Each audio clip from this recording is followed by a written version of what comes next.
예, 이번 시간에 중소기업 특별세액 감면과 소형주택 임대 사업자에 대한 세액 감면 부분 정리해 보도록 하겠습니다. 먼저 중소기업 특별세액 감면이 되겠습니다. 자, 중소기업 특별세액 감면 적용할 때 중소기업만 적용이 된다는 거 기억하시고요.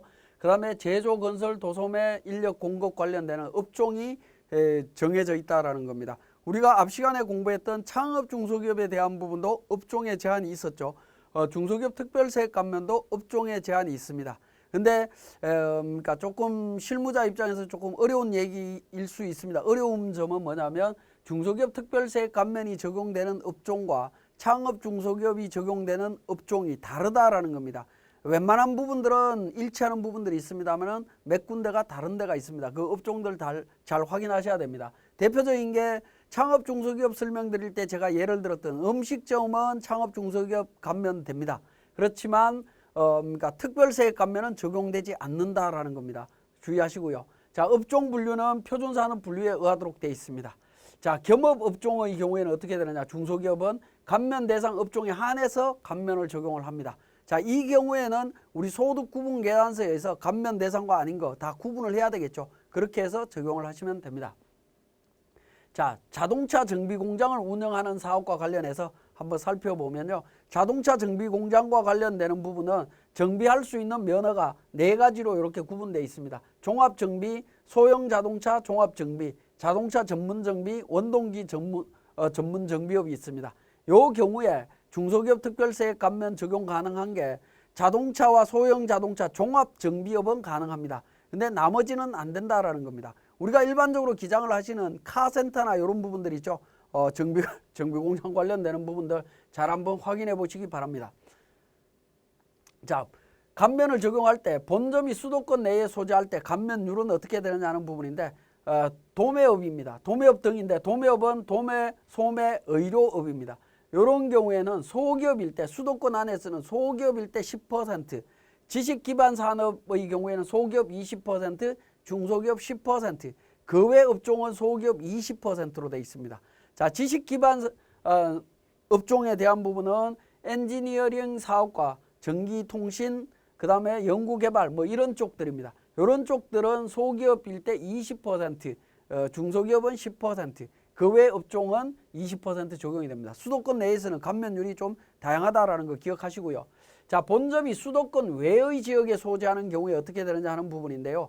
자, 본점이 수도권 외에 있는데 수도권과 수도권 외 사업장이 양쪽에 동시에 있을 때를 말씀을 드리면 도매업의 경우에는 수도권 안에 있을 때는 조금 전에 설명드렸던 내용과 똑같습니다. 똑같이 되고요. 수도권 밖에 있을 때는 도매업의 경우에 소기업 10%, 원래 중소기업은 수도권 안에서는 안 됩니다. 근데 수도권 안에서 적용해 줍니다. 자, 지식기반산업과 그 외의 업종은 소기업일 때 30%, 중소기업일 때 15%, 좀 더 해준다라는 거죠. 그래서 만약에 그러니까 감면소득을 계산하는데 사업장이 수도권 밖과 수도권 안에 동시에 있을 때는 소득구분계산서 상에 수도권 안, 수도권 밖의 구분으로 이렇게 구분 소득계산서를 작성해 주시면 되겠습니다. 자, 이때 수도권이다라고 하는 부분은 서울, 인천, 경기도 전체입니다. 수도권은 서울, 인천, 경기도 전체를 의미하는 거고요. 수도권 과밀 억제 권역이다라고 하는 부분은 서울, 인천, 경기도 일부 지역을 의미한다. 그래서 그 범위가 좀 다르다라는 거 기억하셔야 되겠습니다. 자동차 대기업을 영위하는 중소기업의 감면 비율은 전기자동차와 연료전지 자동차를 50% 이상 보유한 대기업자가 이때 발생되는 소득에 대해서는 소득세 30%를 감면해 줍니다.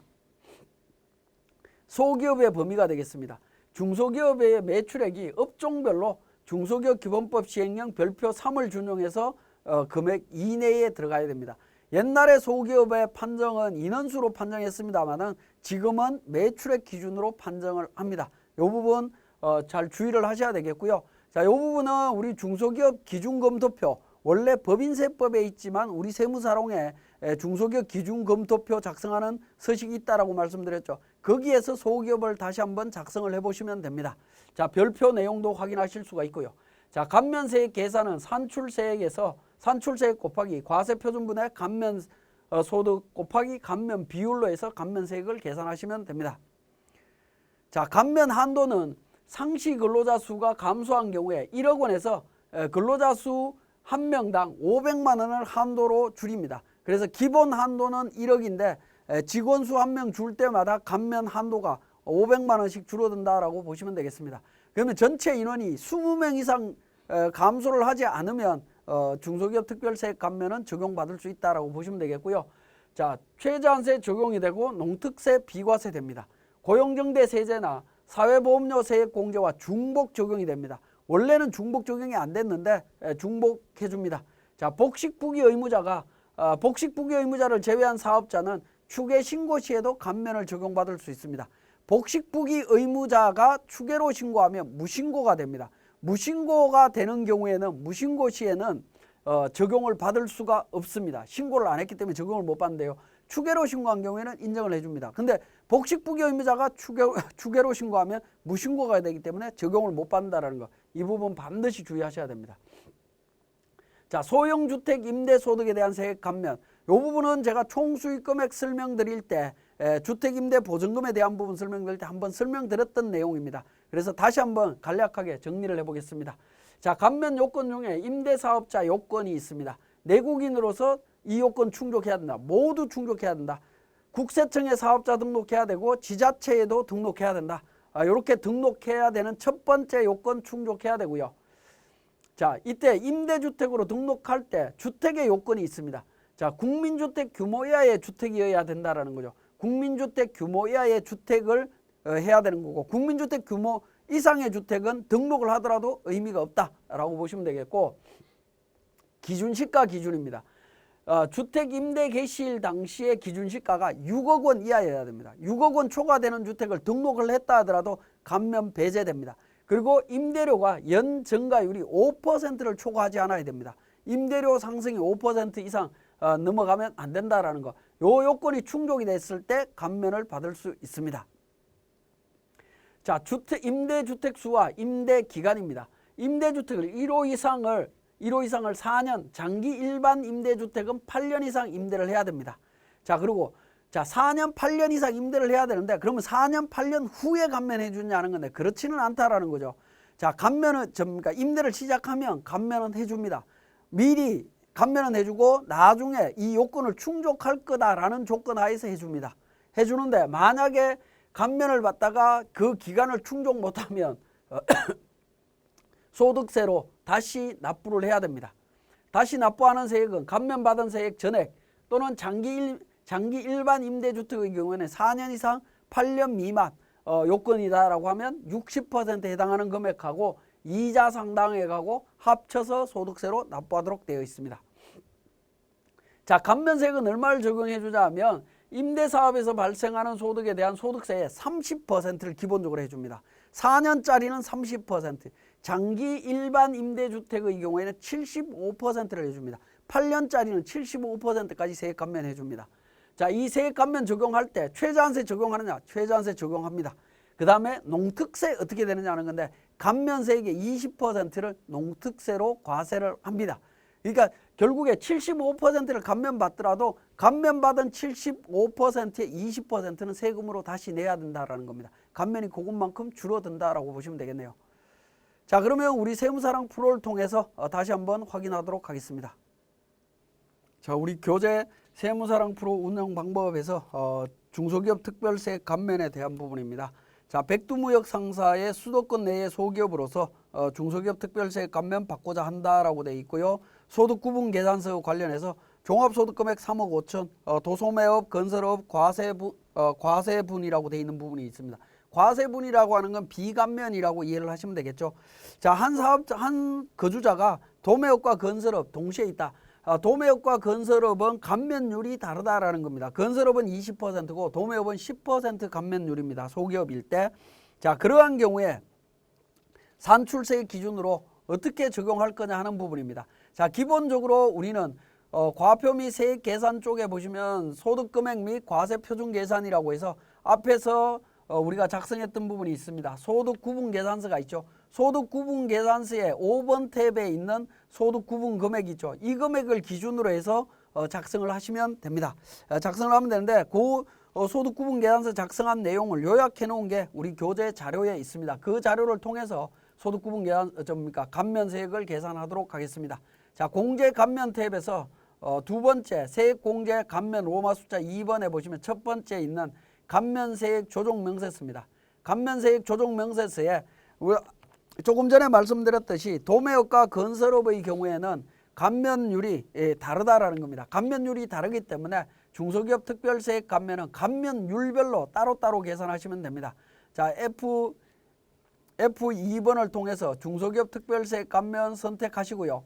산출세액은 기본적으로 F12 불러오기를 통해서 소득세 신고서상에서 불러오시면 됩니다. 불러오게 되면 이미 등록되어 있는 자료하고 조금 다르기 때문에 교재하고 다르기 때문에 불러오지는 않겠습니다. 직접 입력해서 감면 금액만 등록하시면 됩니다. 5천만 원 등록하고요. 감면율은 10%죠. 그래서 2번 10% 선택합니다. 10% 선택하고 직전과세연도 대비 상시근로자 감소인은 있느냐라는 부분입니다. 감소인은 없으면 도매업에서는 감소인원이 없으면 없는 걸로 입력하고 정리를 하시면 됩니다. 확인 버튼을 눌러주시고요. 자, 그 다음에 두 번째 감면율이 다른 부분으로 또 갑니다. 마찬가지로 F2번 중소기업 특별세액 감면 선택하신 다음에 산출세액과 감면소득을 등록을 합니다. 감면율 20%고요. 자, 감면세액에 대해서 직전 연도 대비 상시근로자 3명 줄었다라고 되어 있죠. 3명 등록을 합니다.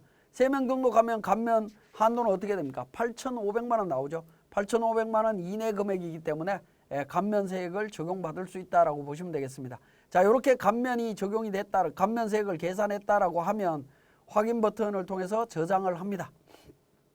저장을 하고요.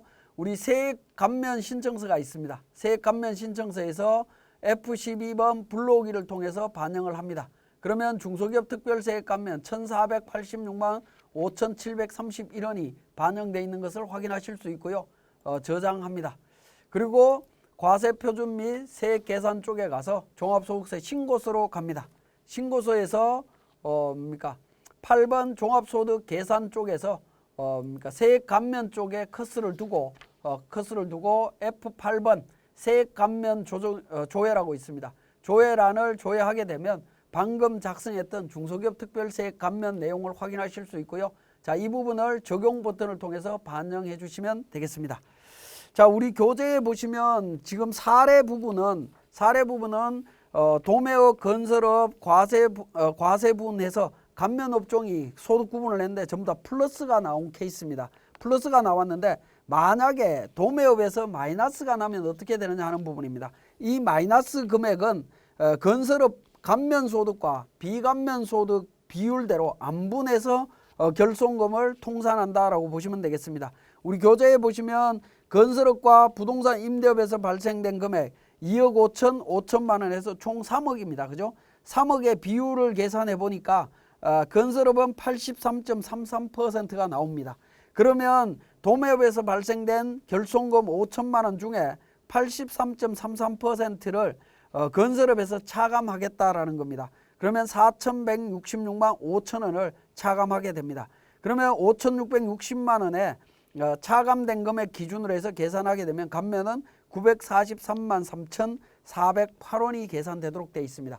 그래서 감면 업종의 한쪽이 결손이 났을 때는 그 부분을 안분 계산을 통해서 안분한 후에 소득금액으로 우리 감면세액을 계산한다라는 부분 말씀드리고요. 그 다음 페이지에 우리 교재에 보시면 수도권 과밀억제권역에 대한 부분 나오죠. 제가 창업 중소기업 설명드릴 때 앞에서 설명드릴 때 수도권 과밀억제권역에 대한 부분 한번 보여드렸습니다만은 수도권 과밀억제권역의 범위를 반드시 한번 챙겨보실 필요가 있습니다. 자, 소형주택 임대사업자에 대한 세액 감면은 우리 앞부분에서 수익금액 계산할 때 제가 말씀드렸기 때문에 세무사랑 프로에서 구체적으로 사례 부분은 앞부분에 강의했던 부분을 참고하시기로 하고 교육을 마치도록 하겠습니다.